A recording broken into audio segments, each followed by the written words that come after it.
قالت يا ويلتى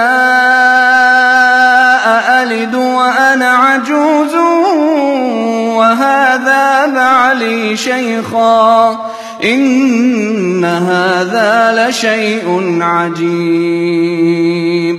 قالوا